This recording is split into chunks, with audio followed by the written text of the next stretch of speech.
नमो नमः। संस्कृत ज्ञान शिक्षा में आप सभी का हार्दिक अभिनंदन है। विद्यार्थियों, अद्य अहम हृदि संस्कृतम अष्टम कक्षाया द्वादश पाठ है गीता ज्ञानम का हम हिंदी अनुवाद करेंगे। गीतामृतम गीतामृतम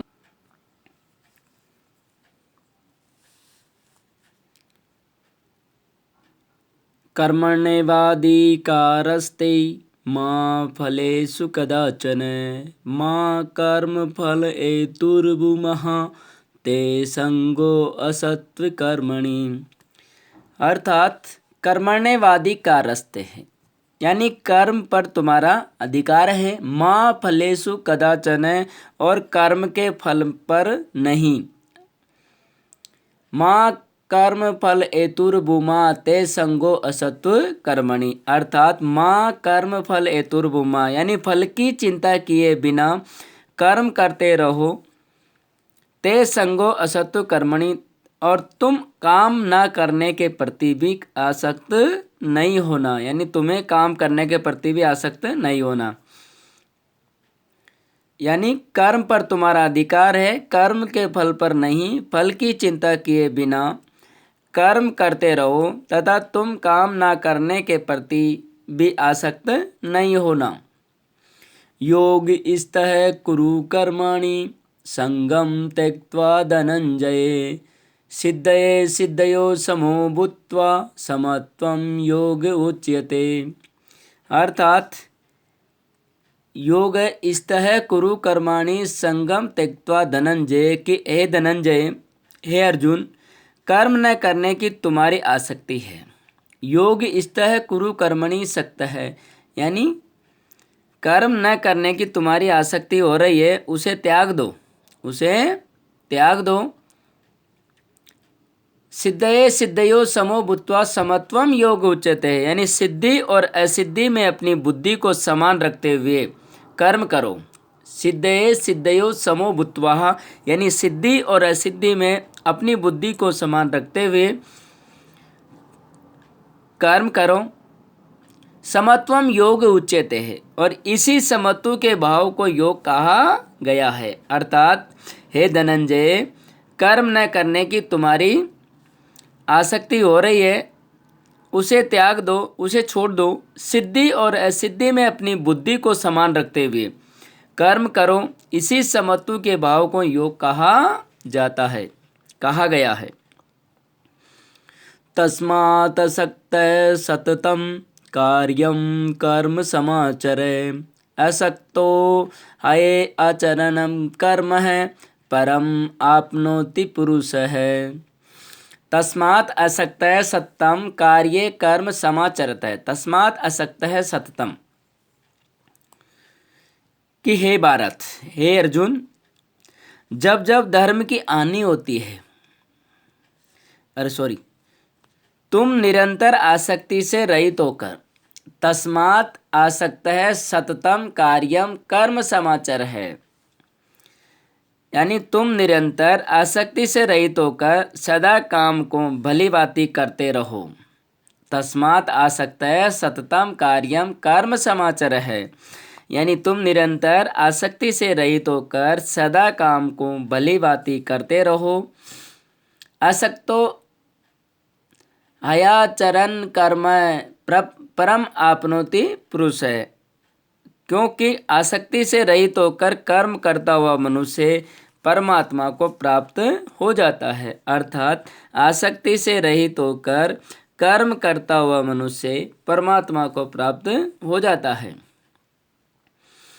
यदा यदा हि धर्मस्य ग्लानिर्भवति भारत अभ्युत्थानं धर्मस्य तदात्मानं सृजाम्यहम्। यदा यदा हि धर्मस्य कि हे भारत, हे अर्जुन, जब जब, यदा यदा जब जब, धर्मस्य ग्लानिर्भवति भारत कि धर्म की हानि होती, कि जब जब धर्म की हानि होती है, अभ्युत्थानम अधर्मस्य तदात्मानं सृजाम्यहम् तब तब धर्म की स्थापना हेतु ईश्वर अवतार लेते हैं। क्या कहा कि अभ्युत्थानम धर्मस्य तदात्मानं सृजाम्यहम् कि जब जब धर्म की हानि होती है तब धर्म की स्थापना हेतु ईश्वर का अवतार यानी ईश्वर अवतार लेते हैं, अर्थात मेरा अवतार होता है। परित्राणाय साधूनां विनाशाय च दुष्कृतां धर्म संस्थापनार्थाय संभवामि युगे युगे। परित्राणाय साधूनां विनाशाय च दुष्कृतां, परित्राणाय यानी रक्षा करने के लिए, साधुनाम सज्जनों की, विनाशाय च दुष्कृतां और दुष्टों का विनाश करने के लिए, कि साधुओं के उद्धार के लिए तथा दुष्टों के विनाश के लिए, धर्म संस्थापनार्थाय संभवामि युगे युगे यानी पृथ्वी पर धर्म की स्थापना के लिए प्रत्येक युग में मेरा अवतार होता है। भगवान कृष्ण ने अर्जुन से क्या कहा कि परित्राणाय साधूनाम विनाशाय, परित्राणाय यानी सज्जनों के उद्धार के लिए,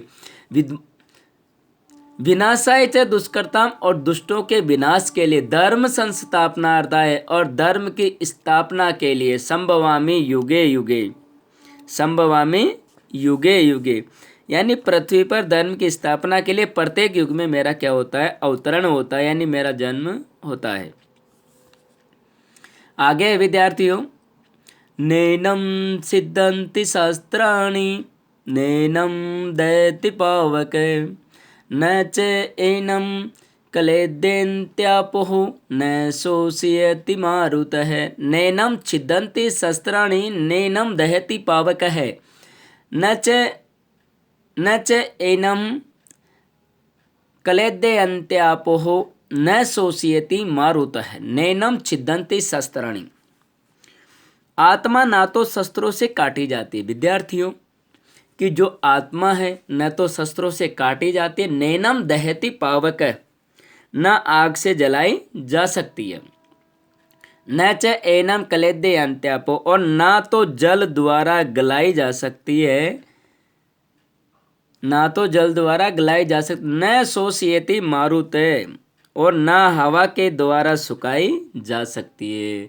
विद्यार्थियों भगवान कृष्ण ने अर्जुन से क्या कहा कि हे अर्जुन कि जो आत्मा है न तो शस्त्रों से काटी जाती है, नैनम दहती पावक और न आग से जलाई जाती है, न च एनम क्लेदे त्यापो और न जल से गलाई जा सकती है, न शोषयति मारुत है और न मारुत है और न ही हवा से सुखाई जाती है।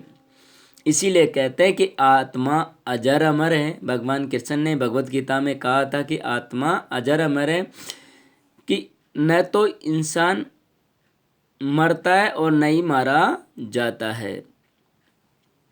आगे, ध्यायतो विषयान् पुंसः संगस्ते सुपः जायते संगात संजायते कामः कामात् क्रोधो अभिजायते। ध्यायतो विषयान् पुंसः संगते सुपः जायते संगात संजायते कामः कामात् क्रोधो अभिजायते। ध्यायतो विषयान् पुंसः, इंद्रियों के विषयों का ध्यान करने पर, संगस्तपुस्त सुपः संगस तसुपः जायते है। कहने का मतलब इंद्रियों के विषयों का ध्यान करने पर मनुष्य की उन विषयों में आसक्ति हो जाती है। उन विषयों में क्या हो जाती है? आसक्ति हो जाती है। संगात संजायते काम है कि आसक्ति से कामना उत्पन्न हो जाती है, कामात क्रोधो अभिजायते और कामना से क्रोध उत्पन्न होता है। भगवान कृष्ण ने क्या कहा कि हे अर्जुन, इंद्रियों के विषयों का ध्यान करने पर मनुष्य की उन विषयों में आसक्ति हो जाती है, आसक्ति से कामना उत्पन्न हो जाती है और कामना से क्रोध उत्पन्न हो जाता है। क्रोधात् भवति सम्मोह सम्मोहात् स्मृति विभ्रम है स्मृति भ्रंशात् बुद्धिनाशो बुद्धिनाशात् प्रणश्यति।